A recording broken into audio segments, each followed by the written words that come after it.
em duas vezes sobre este pregador, pastor, escritor, teólogo. E depois os irmãos, quando saírem, quem ficar curioso, porque o objetivo não é só nós falarmos sobre estes homens, mas também nos motivar a olhar e a querer usar do seu testemunho para a prática e para a glória de Jesus Cristo. Esse é o propósito. Ok? Portanto, lá fora terão vários livros interessantes sobre, que falam não só de Charles Spurgeon, mas também as suas obras. Um deles, Promessas de Deus, Reflexões Diárias. Quem gostar, porque todos gostam aqui, não é? De ler a palavra de Deus à noite e de manhã. Tem aqui reflexões diárias. Escreveu durante um período muito difícil da sua vida, que nós vamos ver. Também temos aqui o Foco Evangélico de Charles Spurgeon. Também fala sobre o propósito do seu ministério, da sua mensagem e o foco que ele tinha na pregação expositiva e na pregação da palavra. Então vamos lá começar. Primeiro, porquê?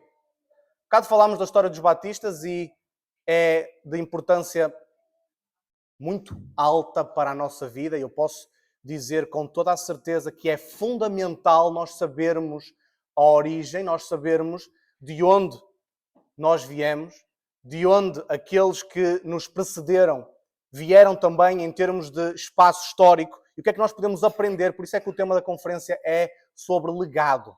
Ok? Eu vou usar aqui um versículo que é na Carta aos Filipenses, capítulo 3, versículo 17.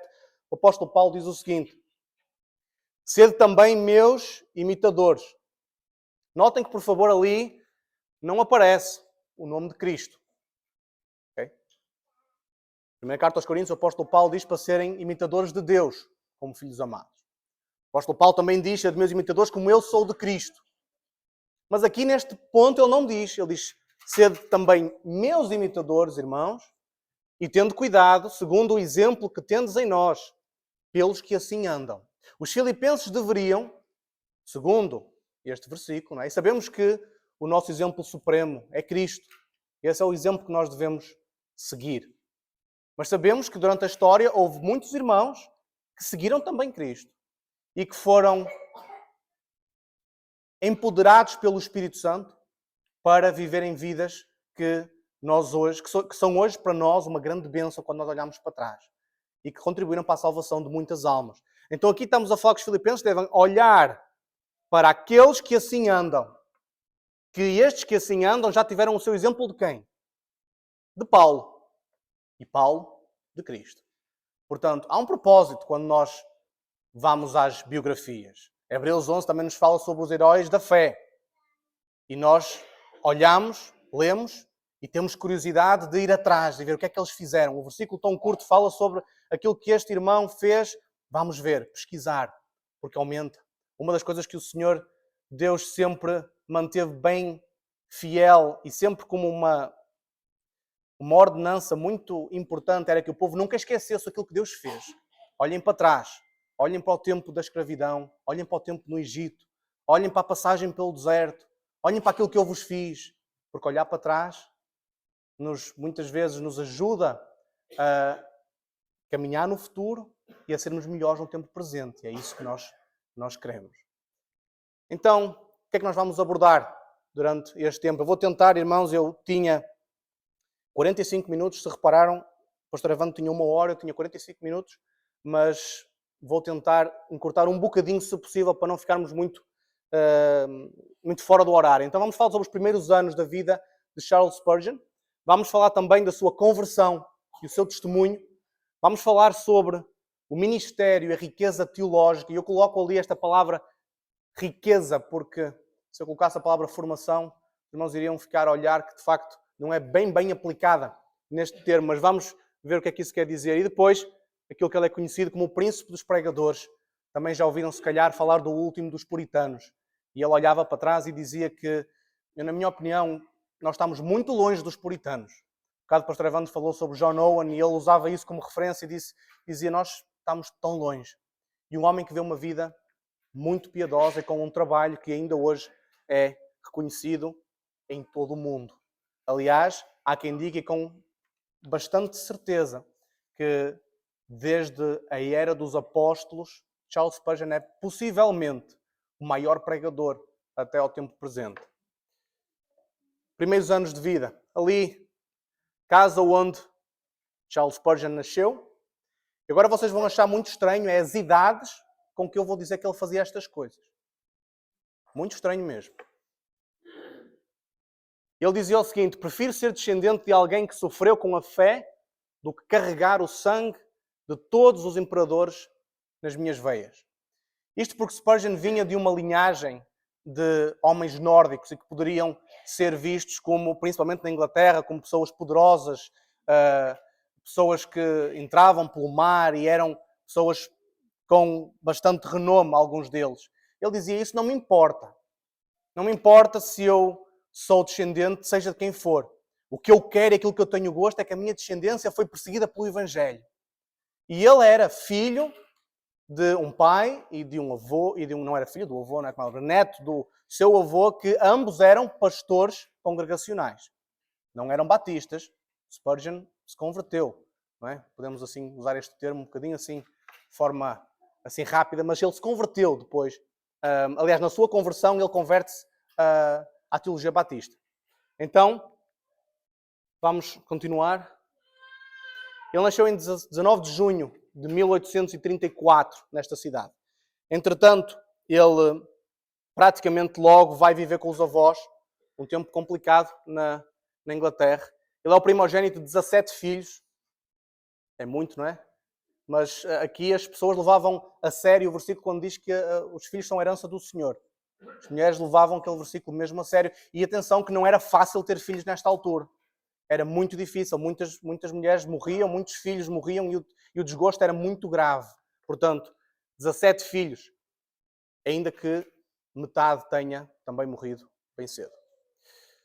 Vive os seus primeiros 5 anos com o seu avô. Os seus pais e avô, ambos pastores de igrejas congregacionais, independentes. Aprendeu a ler com tremenda habilidade. Está lá fora um livro que é O Peregrino, que o pastor Evandro mencionou, um dos livros que até há pouco tempo, o mais vendido, o segundo mais vendido após a Bíblia, que é O Peregrino. E diz a sua avó e a sua mãe que ele com 3 anos de idade, então começam a achar estranho, não é? 3 anos de idade. Não é? O meu filho tem 5 e está ali deitado. E ele com 3 anos de idade ia aos livros dos peregrinos a ver as imagens, as ilustrações, e passava lá muito tempo. Davam-lhe a ilustração e ele ficava a olhar, maravilhado com aquelas imagens. E não só com aquelas imagens, mas também com livros relacionados com o tempo dos mártires, em que aquela rainha Maria Tudor perseguiu pastores e matou muitos. E ele via essas imagens e ficava maravilhado com isso. O seu pai dizia que o seguinte: outros brincavam com animais, atividades no campo. Charles, no entanto, livros e livros. Sua mãe levava-o para dar um passeio e a cada passo lá estava ele com o seu livro. Irmãos, estamos a falar com idades. Após os 5, 6 anos de idade, este rapaz lia a Bíblia e não só, ele era apaixonado pela biblioteca do seu avô, livros de teologia, livros bíblicos, vez após vez após vez. E quando ele já tinha cerca de 10 anos de idade, ele já lia livros de John Owen, Matthew Henry, alguns estão lá fora, livros bem difíceis de ler, com 10 anos, meus irmãos. E o seu irmão, uma coisa interessante, ele tinha um irmão de 3 anos mais novo, e ele vem falar mais tarde e dizia: o Charles estava sempre em casa a ler. Quando não estava em casa a ler, estava fora de casa a ler também. Mas quando nós falávamos sobre coisas do campo, porque ele cuidava de galinhas, patos, aqueles animais todos que eles era muito comum na altura, hoje também é, mas não no nosso meio, mas eles cuidavam disso e ele dizia, mas ele sabia falar de tudo. Porque ele lia tanto sobre tanta coisa que sabia mais do que o irmão que estava no local a cuidar dos animais. Ele, se tinha dúvidas, ia ter com Charles que ele explicava. Porque ele, através dos livros, o seu amor pela leitura, ele cresceu para uma maturidade, e podemos, se calhar, até já dizer nesta altura, uma maturidade espiritual. Bem mais, aliás, vamos dizer o seguinte, com 10 anos de idade, Charles Spurgeon deu mais livros do que muitos de nós, com a idade que temos, ou que muitos de nós vamos ler até ao final da nossa vida. E porquê é que isto é importante, irmãos? Porque vemos a obra que Deus fez e que Deus usa o conhecimento. Quando nós olhamos para a história, e há bocado o pastor Evan estava a falar sobre isso, nós vemos irmãos que fizeram isto, fizeram aquilo, foram influentes. O que é que eles tinham todos em comum? Uma coisa que o pastor Evan disse quase todos. Inteligentes e muito sábios da palavra. Como é que a pessoa se torna sábio? Lendo, meditando, orando. Não posso te tornar sábio só a ouvir as palestras, ainda que seja importante, muito importante, indispensável. Mas eu não posso tornar-me sábio e ter um impacto na vida de alguém, posso ter na vida de alguém, mas se calhar na vida de muitas pessoas, simplesmente ouvindo mensagem ao domingo e mensagem durante a semana. Não chega. Irmãos, sabem o que é isto? Se calhar a luz não dá bem. Isto é uma ilustração de uma taberna na Inglaterra, por volta da altura que Charles Spurgeon estava no ano 1840, por aí. As tabernas eram locais, né, o chamado pub inglês conhecido, que eles bebiam, falavam, enfim, discutiam, falavam normalmente de coisas que não tinham muito interesse. E Charles descobriu que o seu avô estava muito triste por causa de um irmão da igreja, da qual ele era pastor, e estamos a falar até aos 10 anos de idade. E ele viu que o seu avô estava muito triste. Então, ele estava triste porque ele descobriu há um irmão da igreja que está a frequentar uma taberna. E o avô estava triste, tentava falar com ele, não quis, não estava a voltar para a congregação. E Charles Spurgeon, imaginem esta cena que entre os seus 6 e não precisando de idade e os seus 10 anos de idade, e ele entra pela taberna sozinho, aponta o dedo ao irmão da igreja que lá estava e diz o seguinte, utilizando um versículo bíblico: que fazes aqui, Elias, sentado com os ímpios, membro de uma igreja, quebrando o coração do teu pastor? Tenho vergonha de ti. Eu tenho a certeza que eu não faria isso. Pegou, virou costas e foi embora. Irmãos, estamos a falar de uma criança, não é? Hoje dá-se, estamos a falar de uma pessoa 8 anos, se calhar, e vai lá e faz isso. E este homem ficou profundamente tocado, que ele disse o seguinte: eu sabia que tudo era verdade. Eu era culpado. Pousei o meu cachimbo, não toquei na minha cerveja. Saí para um local só e me arrependi e pedi perdão ao Senhor.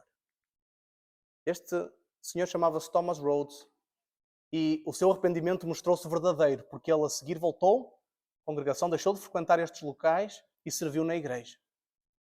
Irmãos, esta criança servia e tinha ousadia. O meu filho também tem ousadia, como estão a reparar, mas não é por coisas...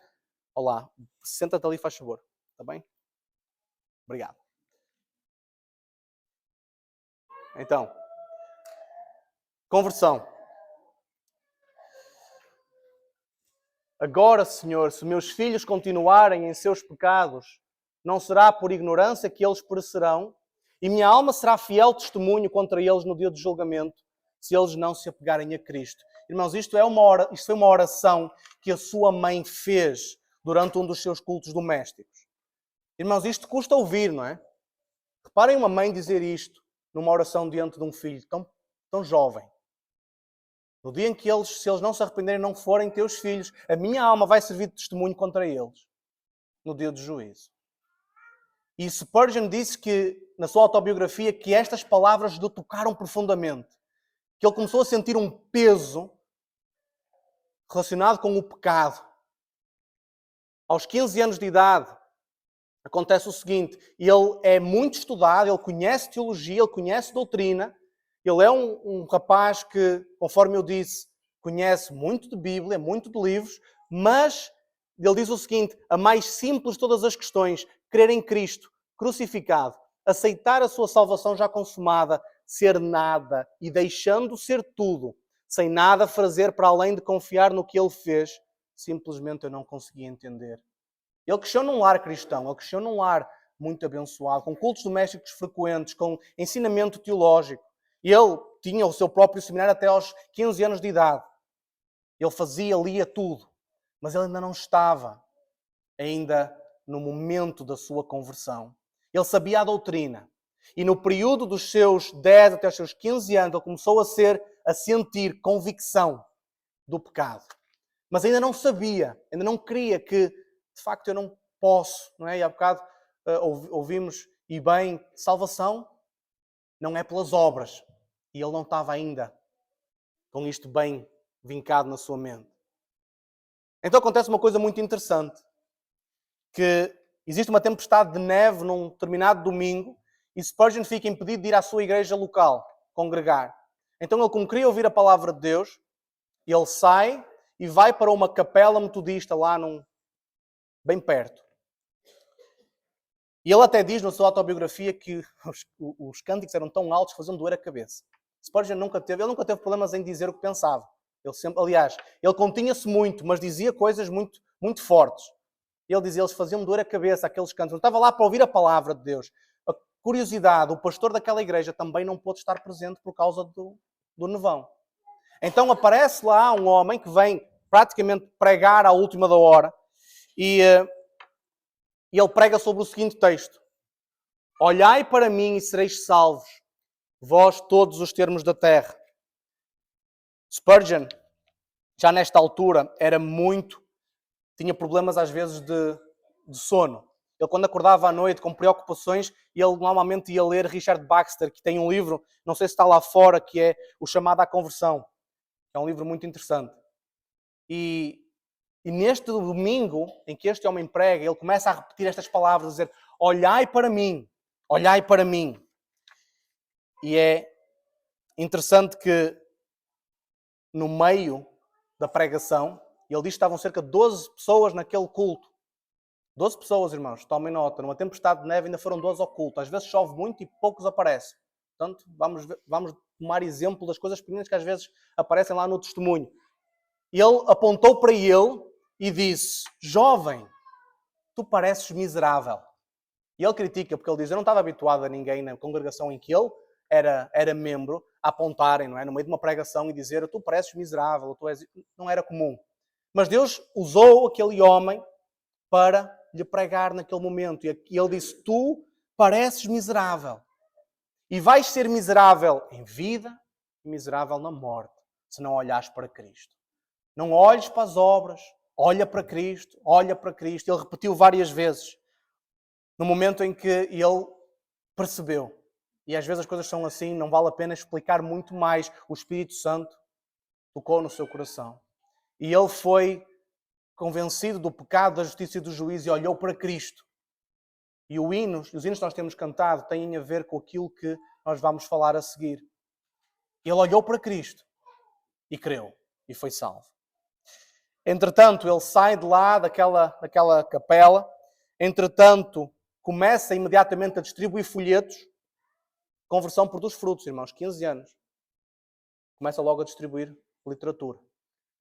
E ele ainda diz que fazia folhetos. Ele fazia-os e distribuía. Entretanto, ele conhece um pastor batista que lhe começa a ensinar e começam a discutir, ele e o rapaz de 15 anos, sobre o batismo de adultos. Porquê? Porque Spurgeon tinha sido batizado em criança. Ele já era batizado. Os pais não eram batistas, eram congregacionais, não conformistas, congregacionais. Portanto, eles não batizavam adultos, batizavam-se em crianças, batizavam adultos se eles entrassem e convertessem a meio. Então, acontece que ele finalmente é convencido que de facto tem que ser batizado e ele dá uma nota muito interessante. Naquela manhã, quando ia para ser batizado, passei 2 horas em oração. Mas dizendo assim uma coisa muito, muito simples. 2 horas em oração. Ele vai, é batizado, aqui é o lugar onde ele foi batizado. Ele diz que estava tão ansioso por entrar nas águas, tinha 2 pessoas que iam ser batizadas antes dele, e ele estava quase a ver se conseguia ser primeiro. Mas ele lá foi batizado. E depois ele vai para casa, entra em casa e a sua mãe vê que ele vem todo molhado. Não é? Então ele abraça-se e a sua mãe pergunta, filho, o que é que aconteceu? Ele diz, mãe, eu creio em Cristo. Eu estou convertido, convencido do meu pecado. E a sua mãe diz, muito bem, não podemos esquecer, a mãe era congregacional. Portanto, ela diz, ok, meu filho, muito bom, graças a Deus, mas porquê é que você está assim todo molhado? Ele diz, eu fui batizado. E a mãe diz que, meu filho, eu orava e sempre orei muito para que tu fosses convertido, mas nunca orei para que fosses um batista. E ele respondeu o seguinte, e é interessante, há 15 anos, irmãos, ele respondeu o seguinte, pois é, mãe, mas Deus faz sempre muito mais do que nós lhe pedimos. Portanto, vejam o quão interessante é a forma como Deus chama um jovem, convencendo desta forma maravilhosa do pecado, e a seguir ele se torna batista. Irmãos, a sua vida faz-nos, e isto é uma das consequências de nós olharmos para os antigos. Nós sentimos-nos, como Spurgeon sentia naquele dia, miseráveis. Quando nós olhamos para os currículos, para aquilo que aconteceu, para aquilo que eles fizeram, para o tempo que eles despendiam nas coisas de Deus, nós, se formos honestos com nós próprios, porque depois há duas formas. Uma, eu digo o seguinte, eu só olho para Cristo, não quero saber de mais testemunhos de ninguém, é só Cristo. Isso às vezes pode revelar um bocadinho, não quer dizer que esteja errado, mas pode revelar um bocadinho de orgulho, ou até de ciúme, que é que se eu olhar para o outro que fez muito mais que eu sinto-me assim, sentimos-nos pequenos. Porque vamos já ver, Spurgeon, após ter sido batizado, ele começa e continua, atenção, a sua prática, o seu hábito de leitura nunca parou, ele sempre continuou lendo, devorando puritanos, autores, muitos daqueles que estavam aqui mencionados há bocado. Ele continua, ele depois é convidado para pregar numa igreja em Water Beach, ele prega lá, e aos 16 anos, e depois, entretanto, a igreja tanto gostou que pediu para ele vir todos os domingos, ao final do dia pregar. Passado um ano, ele torna-se pastor daquela igreja. A igreja tem cerca de 40 membros quando ele vai pregar, e no ano em que ele sai para New Park Street Chapel, que é a igreja em Londres, a qual ele aceita o convite para ir pastorear cerca de 2 anos depois, a igreja tem 400 membros. As pessoas abriam as portas, abriam as janelas para poderem ouvir este homem pregar. Não estamos a falar do homem, irmãos. Vamos esquecer a visão. Vamos olhar, o poder do Espírito Santo estava lá. Para ouvir a mensagem do Evangelho, 400 pessoas. Entretanto, eles vão para New Park Street Chapel, Spurgeon continua a pregar, o ministério continua. Rapidamente a igreja cresce, não têm lugar para tanta gente, decidem fazer obras aqui, aumentando a igreja, vão pregar para Exeter Hall, e quando as obras terminam, voltam e a igreja é pequena. Porque, entretanto, a igreja aumenta, estamos a falar de cerca de 5.000 pessoas que assistiam aos sermões. Irmãos, quando eles voltaram à igreja em New Park Street, acontece que dizem relatos que eles, para além das portas e janelas abertas, as pessoas eram tantas que não entravam, ficavam nos passeios e ficavam na rua e impediam o trânsito. Tudo para tentar ouvir a mensagem do Evangelho, não é? A busca da alma pela palavra de Deus. Isto é extraordinário, irmãos. Isto é o trabalho de Deus neste povo. Entretanto, nós vamos continuar. Aqui foi a fundação da primeira pedra no Tabernáculo Metropolitano de Londres. Quem quiser pode ir lá visitar. É uma visita muito interessante. E eles lá puseram primeiro. Porque é que eles tiveram que fazer? Porque efetivamente não cabiam em New Park Street. Né? Portanto, não tinham solução. Continuamos. E ele, em 1861, abriu portas do Tabernáculo Metropolitano de Londres. Maior igreja não conformista do mundo, com cerca de 6.000 lugares.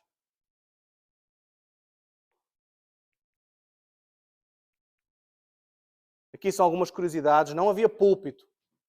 Também não havia, naquele tempo, sistema de som.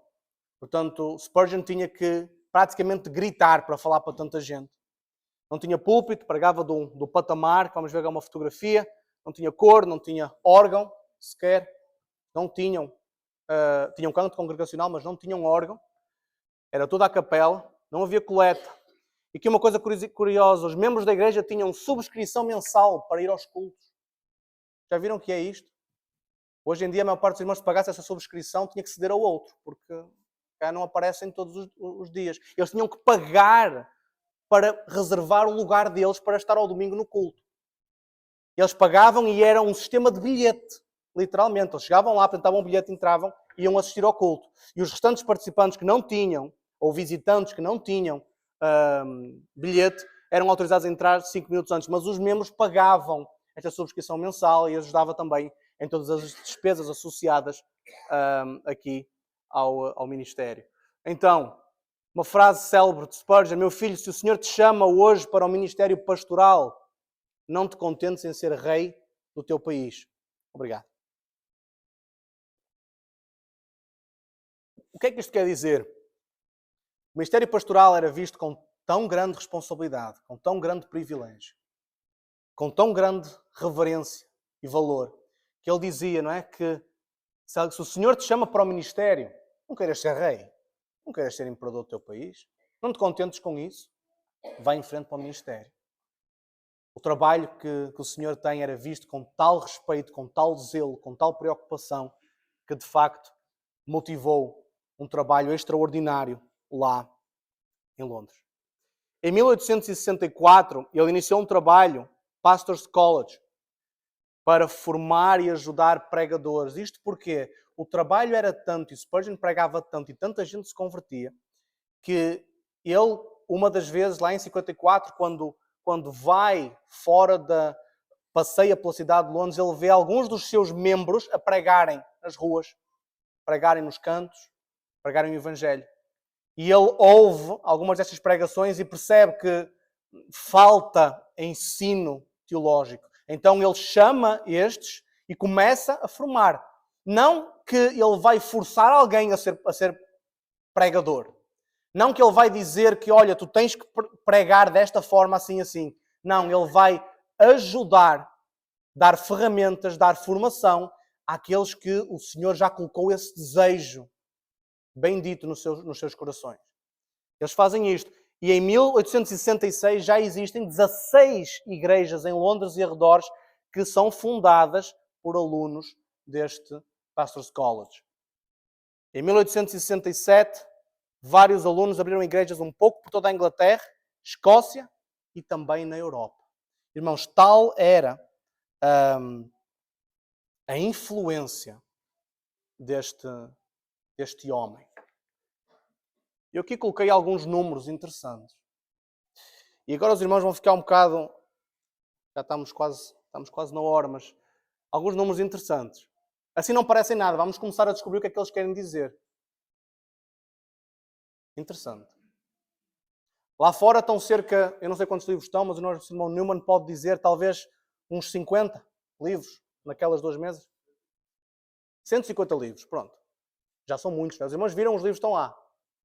Achavam-se capazes de ler aquele número de livros em toda a vida.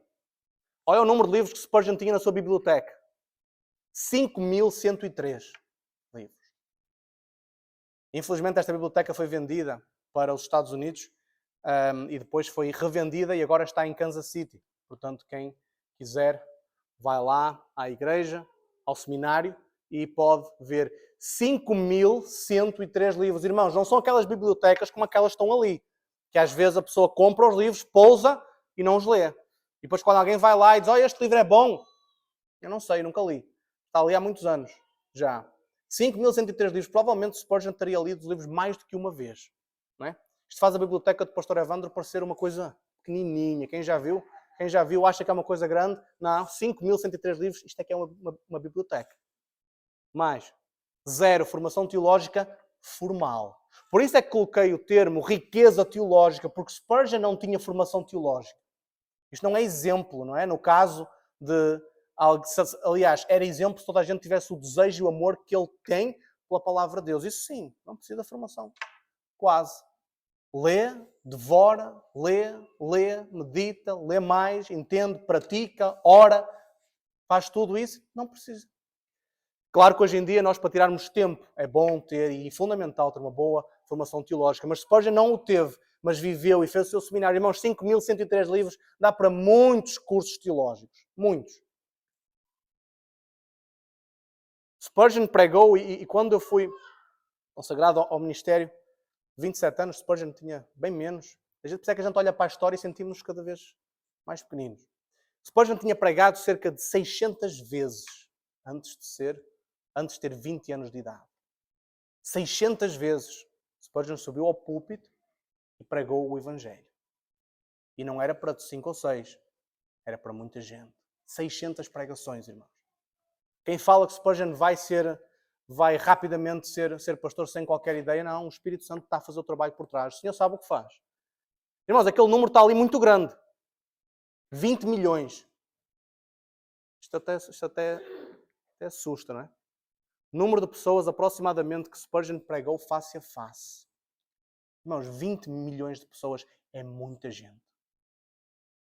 Irmãos, reparem o que é durante uma vida. Spurgeon, não é? Morre com 58 anos de idade. Não é relativamente novo. Ele pregou para 20 milhões de pessoas. Nós já vamos ver o porquê também. Não é? Não foi tudo obra do acaso. Não é obra de circunstância também. Média do número de livros que Spurgeon lia por semana. Mas isto é interessante, não é? Eu estou para ler, eu tenho um livro em casa grande, que ando para a coragem de o ler, já vai quase há um ano. 6 livros por semana. Isto não estamos a contar com a Bíblia. Okay? Além destes 6 livros, Spurgeon lia muito a Bíblia. Irmãos, nós olhamos para isto e às vezes podemos perguntar mesmo, e vamos ser sinceros, o que é que nós andamos aqui a fazer? Não é verdade?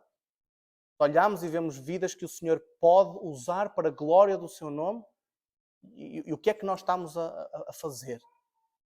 Não é? O que é que vale a nossa vida? Não é?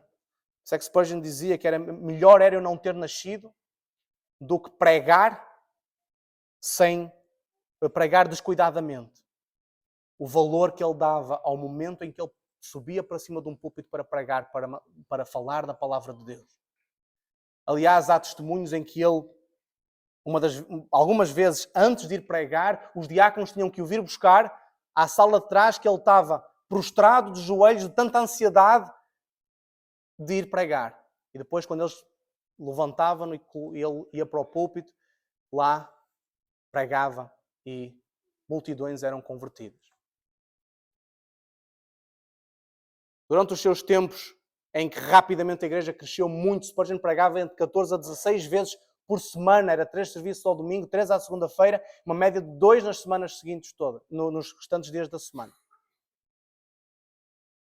Deus tenha misericórdia. Quando às vezes eu penso e digo assim, Senhor, eu tenho que fazer 4 ou 5. A pessoa olha e diz, o Senhor usa um jovem para pregar 16 vezes por semana. Para muita gente. Isto deve-nos fazer meditar. Para quantas pessoas nós falamos durante o último ano da nossa vida? Durante os últimos 2 anos, para quantas pessoas nós levamos o Evangelho? Não é? Horas de oração diária. Irmãos, não é a soma dos minutos todos durante um mês. Okay? É oração diária. E não é aquela oração que a pessoa diz, eu oro sem cessar. Que orar sem cessar, pastor? É estar ali o tempo todo orando? Não. Não é? A pessoa vai orar durante o dia. Mas tempo de oração. Não estou a falar daquelas orações que se nós somarmos os segundos, elas não totalizam nada. Tempo de oração. Uma média de 2 horas por dia só de manhã, de madrugada. De facto, um homem não é mais do que a sua vida de oração. E aquilo que muitas vezes não é falado é a sua vida de oração. Fala-se muito da sua pregação, mas não da sua vida de oração. E Spurgeon era totalmente dependente de Deus. Totalmente dependente do Senhor para tudo aquilo que ele fazia.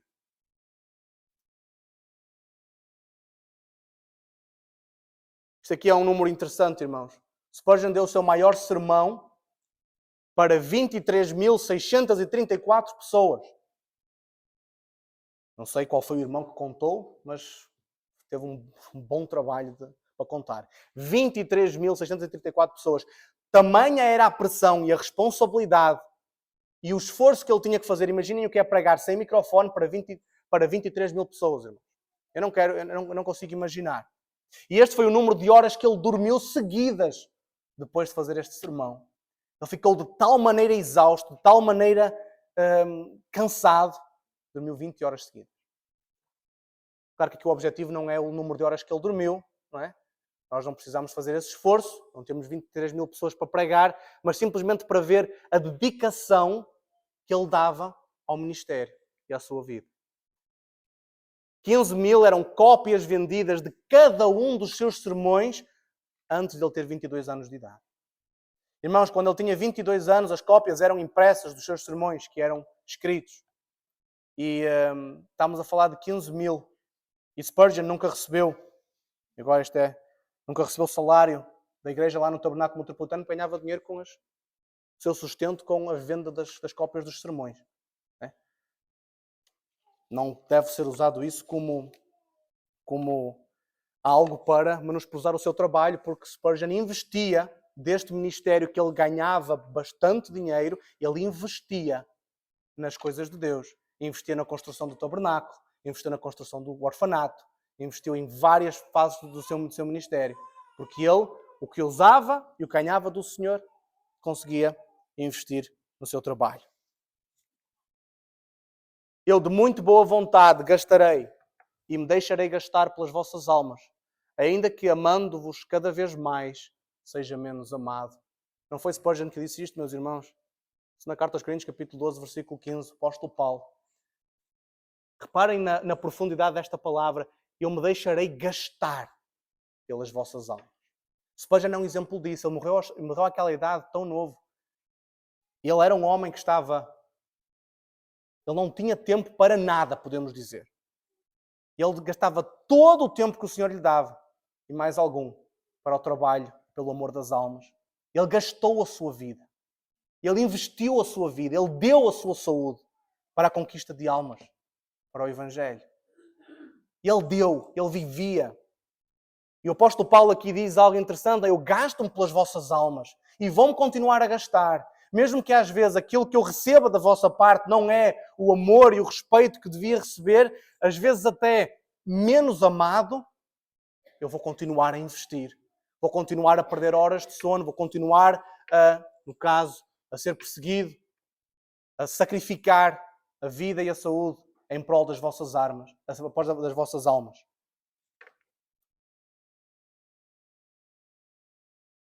Eu vou ler uma cotação da sua autobiografia, que ele diz o seguinte: não existe viva alma que possa saber o fardo e a preocupação que tenho de suportar. Tenho de orar e cuidar do orfanato, porque, entretanto, um dos seus trabalhos foi a construção de um orfanato para apoio e também para falar do Evangelho. Para além disto tudo, tenho que cuidar de uma congregação com cerca de 4 mil membros, na altura.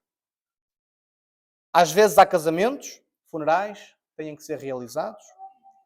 Sermão semanal, que tem que ser revisto.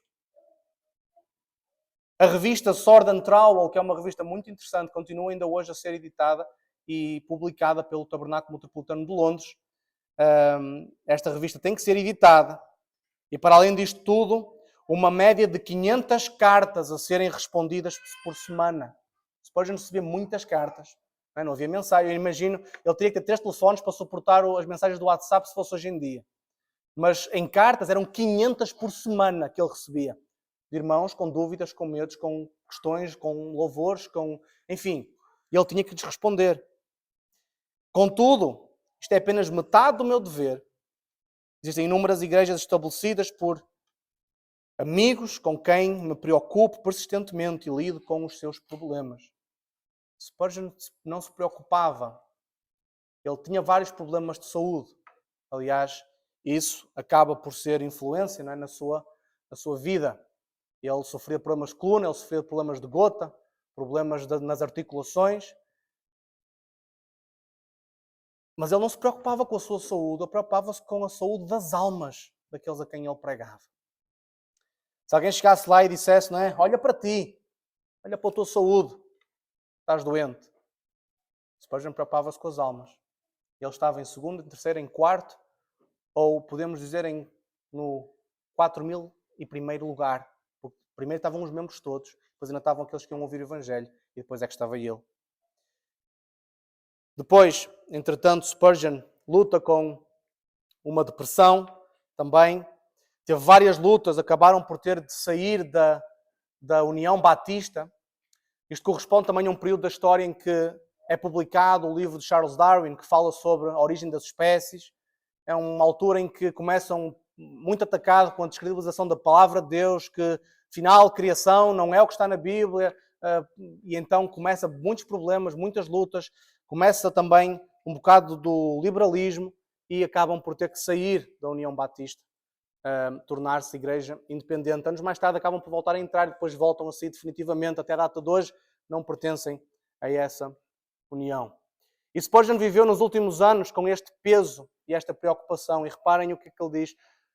O medo de um cristianismo sem a doutrina central da suficiência e autoridade das Escrituras.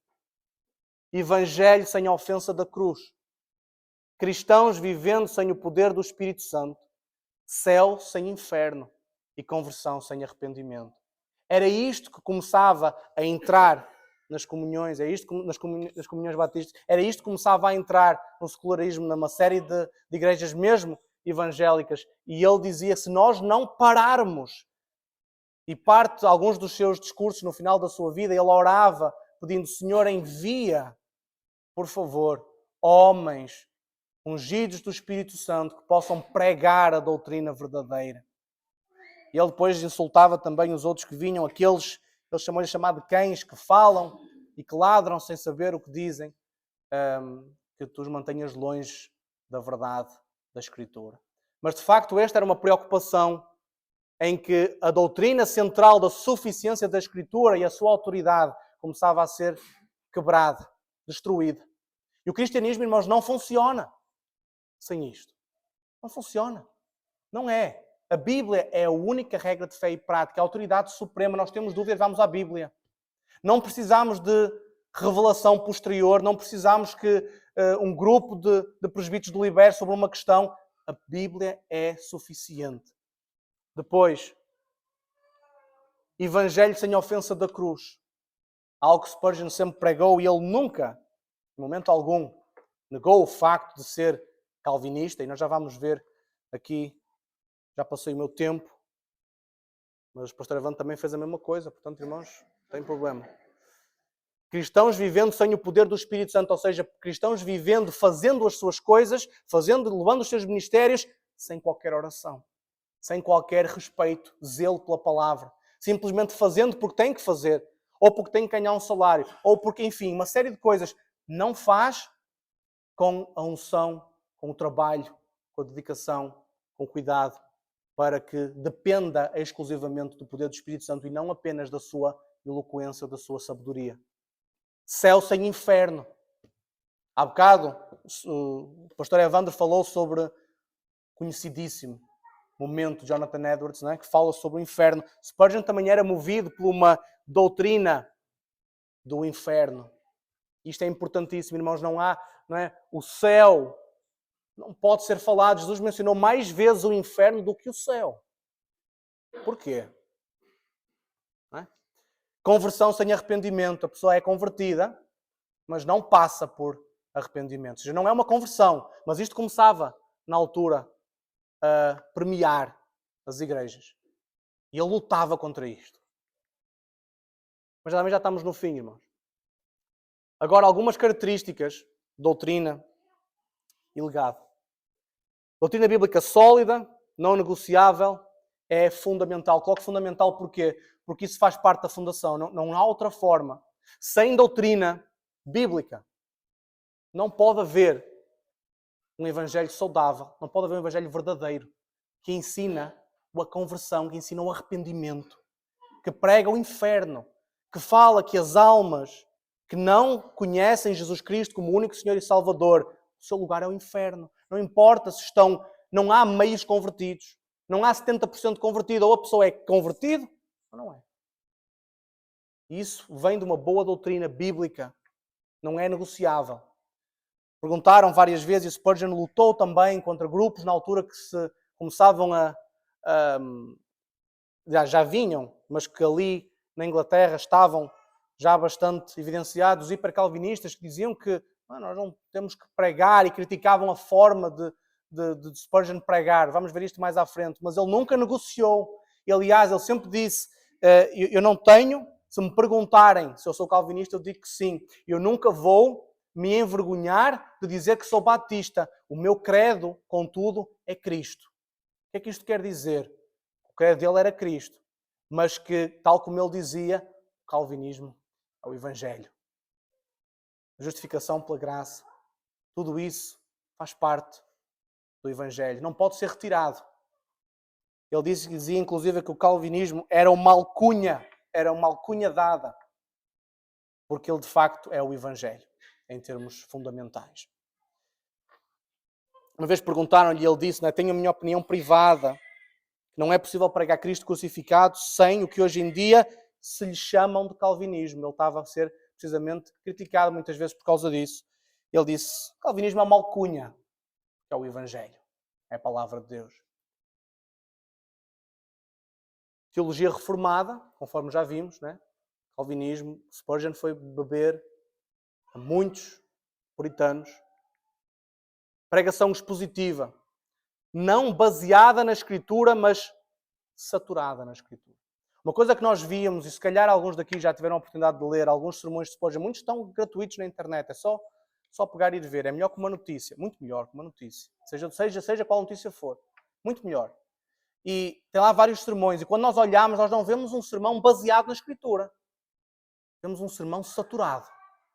Tudo o que lá está, nota-se que alguém que preparou, que orou, que meditou, que se dedicou para poder transmitir o melhor dele pelo trabalho, sabendo que essa é a operação do Espírito Santo, mas o melhor para as almas daqueles que estavam a ouvir. Não era baseado apenas, sermões baseados há muitos. Baseia na Escritura, tem uma base e o resto depois vai por muitos lados. Era saturado. Tudo que lá estava nos seus sermões bebiam doutrina. Oração no ministério e na vida pessoal. Havia um diácono lá da igreja, mas eu vou terminar. Há muita coisa que se pode dizer e não se vai dizer porque não temos tempo, mas havia um diácono da igreja a quem ele chamava Malcunha, cão de caça. Porquê?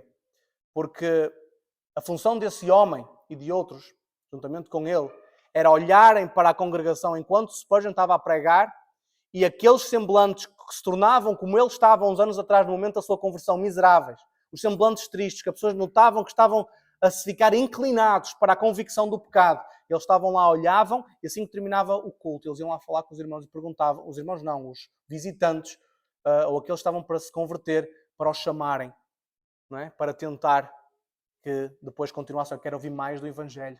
Vamos orar, vamos falar. Um amor pelas almas, irmãos, inesgotável. Um amor pelas almas que movia a sua vida na totalidade. Durante as pregações, eles tinham uma sala por trás em que estava lá um grupo de diáconos da igreja a orar antes do culto, durante o culto e após o culto. Sempre em oração. O objetivo e o quadro que é passado é como se estivessem a chamar o poder do Espírito Santo, a dizer, nós estamos aqui, derrama o teu poder neste culto, para que almas sejam convertidas. Eles continuavam a orar todo aquele período e muita gente se convertia a ouvir a pregação do Evangelho. Para a glória do nome de Cristo. Glória do nome de Cristo. Eu volto a repetir aquilo que ele diz, melhor era não ter nascido do que pregar o Evangelho com descuidado. Irmãos, pregar o Evangelho de forma descuidada, Spurgeon dizia que mais valia não ter nascido. Pelo poder e pela responsabilidade que é lidar com as almas. Entendimento profundo da doutrina do inferno. Irmãos, Spurgeon pregava muito sobre o inferno. Falava muito sobre a condenação das almas. Se nós soubéssemos, 1 minuto no inferno nos fará esquecer todas as alegrias e os prazeres da carne vividos neste mundo. 1 minuto. Se nós soubéssemos, se nós levássemos a sério a doutrina do inferno, tantas coisas nós não faríamos. Tanto tempo nós não gastávamos com coisas que não interessam. tantas coisas eram diferentes na nossa vida. Bastava nós entendermos o quão mau é o inferno. O quão terrível será o inferno. Pranto e ranger de dentes. Mas isso é forma poética de dizer não. É sofrimento eterno. Não tem fim. Quem chega lá não pode mais voltar a sair. Irmãos, já viram o que é isso? Há pessoas às vezes que passam, eu às vezes cheguei a ver vários documentários sobre questões relacionadas com cadeias e havia homens do pior que pode existir. Assassinos, traficantes de droga, pessoas habituadas nas lutas, nas mortes. E eles, quando falavam em determinadas cadeias que os iam mover para lá ou que os mandavam para a solitária, eles tremiam de medo. Há relatos de guardas que diziam, tu fazes isso outra vez, tu vais para a solitária. Eles ficavam aterrorizados. Alguns, homens tão fortes, que já mataram outros, etc., com homens ímpios, que choravam como bebés, não mandes para lá. Imagine o que será o inferno. Imagine o que será o inferno, irmãos. E esta doutrina, este profundo conhecimento da doutrina do inferno, fazia com que Spurgeon tivesse todo o desejo de pregar. Quantos mais, melhor. E por fim, um amor pelos perdidos e uma luta bíblica com as suas almas. Irmãos, quando eu falo em luta bíblica com as suas almas, porquê? Porque nós lutamos com as almas. É verdade que a doutrina da graça nos ensina e nós sabemos que a Bíblia que é tudo feito pelo Senhor, é verdade. Mas nós somos instrumentos usados por Deus. O apóstolo Paulo contendia com as almas, argumentando. E aquilo que ele ensinava e que muita gente dizia, ele não pode ser reformado, não pode, porque como é que é possível? E aqui é interessante, não é? Os batistas particulares foram aqueles que mais potenciaram o quê? Ainda há bocado foi falado. As missões. O que é possível? Então, só morreu pelos eleitos, vai mandar missões? Deus abençoa quem tem uma doutrina santa. Ela está na Escritura. Deus vai mover os corações com essa doutrina certa para a glória do Evangelho. E aqui nós vemos uma coisa semelhante. Um amor às almas. Um amor pela pregação. Um amor pelos argumentos. Pela persuasão. Não é simplesmente apresentar, está apresentado, está feito, acabou. Preocupação em argumentar. Preocupação em dizer, não, eu vou fazer tudo o que está ao meu alcance, com toda a eloquência que eu tenho, com todas as palavras que o Senhor me dá, com toda a sabedoria que Ele me dá para convencer esta pessoa, sabendo que quem faz isso no final é o Espírito Santo. Mas eu vou fazer tudo o que estiver ao meu alcance. Esse amor pelas almas potenciou esse ministério. Irmãos, vamos terminar, todos estão já cansados, querem o coffee break. O coffee break era para ser às 4, mas irmãos, são quase 6 horas. O teu Deus, e vou terminar só com esta palavra, o teu Deus é muito ciumento do teu amor ao cristão. Para todos nós. Não te escolheu Ele a ti? O Senhor não pode suportar que escolhas outro. Ele comprou-te com o seu sangue. Não suportará que penses que és dono de ti próprio e que pertences a este mundo. Mesmo que dizer não percas tempo com as coisas deste mundo. Dedica tempo às coisas de Deus. Nada mais há a fazer neste fútil mundo senão contender pela salvação das almas. Irmãos, fechamos por aqui e vamos então para... Não vamos já para o coffee break, peço que eu estava a me esquecer. Vamos cantar um hino para despertar um pouco mais a última hora e depois, quando terminarmos, porque precisamente este é um hino, a maior parte dos irmãos conhece, faz um apelo, faz um convite. Não é um apelo emocional, como muitos faziam. Spurgeon nunca chamou ninguém à frente para dizer, vem agora. Não, ele dizia mais, antes pelo contrário, vai para casa, pensa, medita, ora, pede que o Senhor te convença do pecado, da justiça e do juízo. E depois dava todo o apoio necessário para haver conversão. Mas ainda assim, este convite aos arrependidos para vir a Cristo é real. Vamos ficar de pé.